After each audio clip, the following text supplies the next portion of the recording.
Good morning from Big Sky Country. I'm Stacy, owner of Montana Used Bricks. And today I want to talk about bags, specifically about how many bags we use when we're shipping items. The reason I'm talking about this is I was watching an older episode of Brick Separators on Ralph's Brick Shop's YouTube, where he was interviewing Caleb, who was a finalist on the Lego Masters TV show. He was asking him a bunch of questions, and something came up about, I believe Caleb received an order where all the parts were dumped into one bag. And it brought up the whole discussion of how many bags should you use. But then along the same lines, a couple of days later, I'm reading the Facebook Bricklink Worldwide Buyers and Sellers group page, and there's a similar question. And the question that was asked on that page was, just out of curiosity, but why do some stores just throw all the pieces in the same bag and call it a day? This one post generated 43 comments, which I thought was quite a bit for this group. And they were all very interesting. They were pretty much similar to how I would have answered them.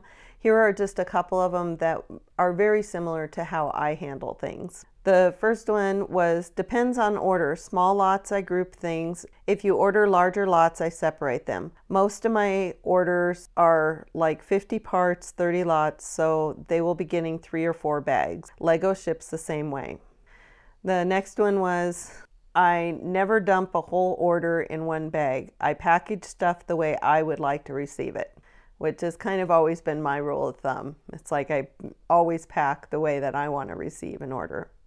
This one really kind of gets into more detail, and it's really close to what I do, so I wanted to share this one as well. My general rule is 10 or less parts in a lot, shared bags. 10 plus parts in a lot, its own bag. Generally group tiles together, big pieces with other big pieces. Most of my orders are letter mail, so I generally use 3x4 inch bags for the mixed ones to reduce part movement. And that's a lot of the reason too why I do it, is because there's some parts you just don't want rubbing against other parts, like the larger panels and tiles and some of the larger bricks, because you don't want them rubbing together and maybe getting scratched in transit, where they may have been okay when they left your house, but they're not okay when they reach the buyer. So that's another reason to maybe package not all in one bag, but to separate them out a little bit. So, and I've had this request before on a reason why you might want to put them all in one bag, and I've had a very similar request to this one. As a buyer, I request one bag. I can dump the pieces and sort as I go. Also, I have arthritis in my hands from decades of playing sports and landscaping, so one bag is better for me. Most stores will put any new pieces into a separate bag anyway, and that is fine.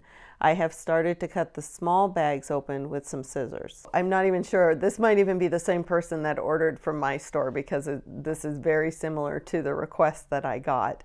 And we were more than happy to do that. I was still a little bit uncomfortable doing it because that's not how I like to ship, but it was what the buyer wanted, so we did ship it that way.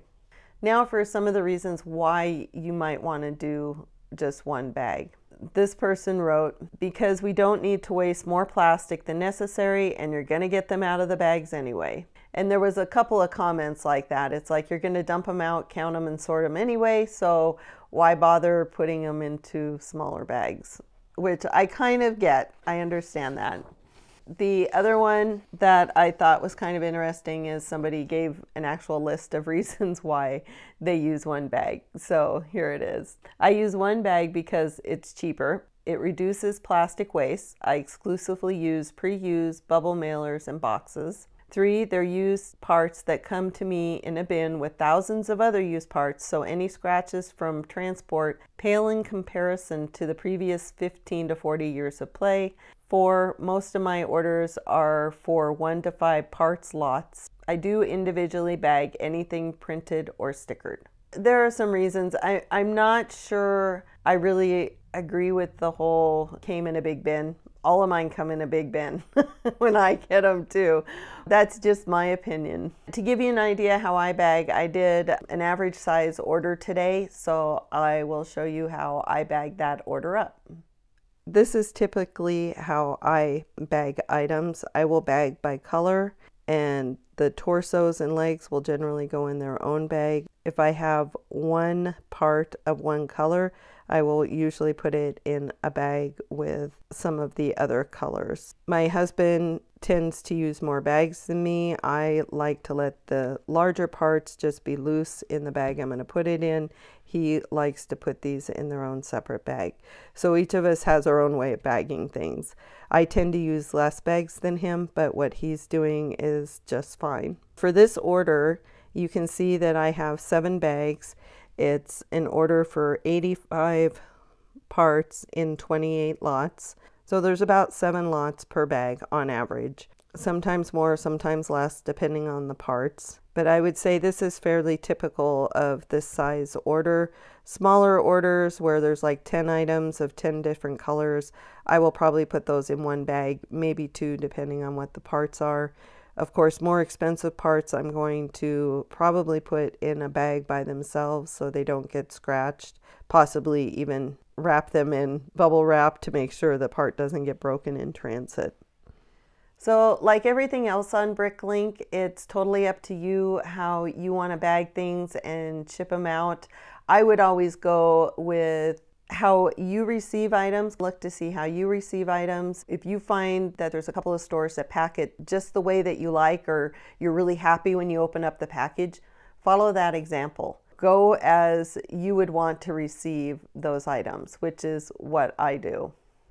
If you are going to use just one bag, I would put that in your terms and conditions so the buyer is aware of that before they purchase.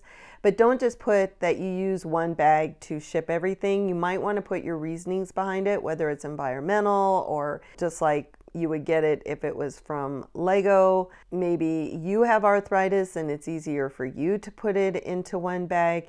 Just note that so that the seller has an idea as to why you're doing it, and it doesn't come across as, I don't want to say it, but we all think it coming across just being lazy, that you don't want to separately bag up items. And it could be a time saver too. You could say, hey, it's a time saver for me so that I can get more parts in inventory and I can sell you more great parts. I would just put some kind of reasoning in there if you are going to do one bag. Let's talk about the other extreme. And I have heard of this, I've never seen it, but I've heard of putting like one lot, one bag, which is okay if you have like 10 parts, but I've heard that people do that even if it's just one part. So if you ordered, let's say, 10 parts in 10 lots, these people would put each of those parts in a separate bag because it's a different lot. I find that a little excessive, even for me, and I reuse all the bags I get. One hand, I would be happy. It'd be like, oh, look, I got 10 more bags I can reuse.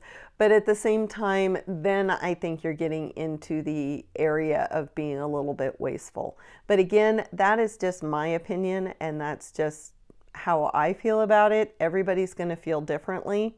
So it's totally up to you how you bag it. To this point of filming this, I have never gotten an order where all my parts were in one bag.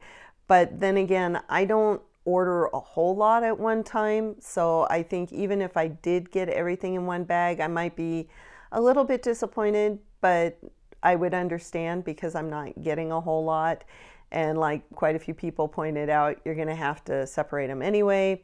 Lego, for the most part, will put 50, 60, 100 parts into one bag, especially if you're getting those bigger sets. You're going to get lots of parts in one bag. But as my husband pointed out to me as we were working on our sets the other day and talking about this, is the fact that even with like my modular building, you might have a big bag with a lot of parts, but inside that big bag, you could have 1 to 3 little bags with the little parts. So that's also something to keep in mind, because a lot of times I will put little parts into bags just so they don't get lost, because I don't want them coming back and saying, oh, I didn't find this.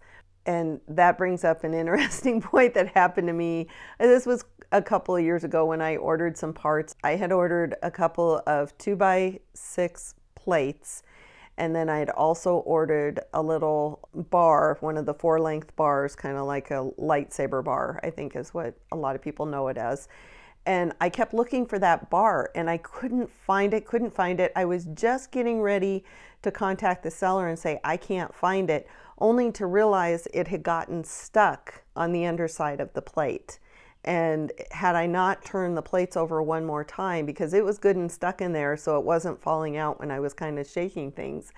So ever since then, I've been really careful about parts that might get stuck inside other parts and not putting those in the same bag, because a lot of times people will miss that if you do that. So that's something else to keep in mind. This is my video about bagging up your order. So how do you bag up your orders? If you would put a comment below, I would love to hear from you, especially if you're one of those stores that do one bag. And I would love to hear your reasoning behind that, because maybe I'm using too many bags and I need to start thinking more about the environment. And I would like to really hear some of the reasoning behind using one bag. So put a comment below. If you enjoyed this video, go ahead and give it a thumbs up. If you really liked it, go ahead and hit that subscribe button, and I will see you in the next video. Bye.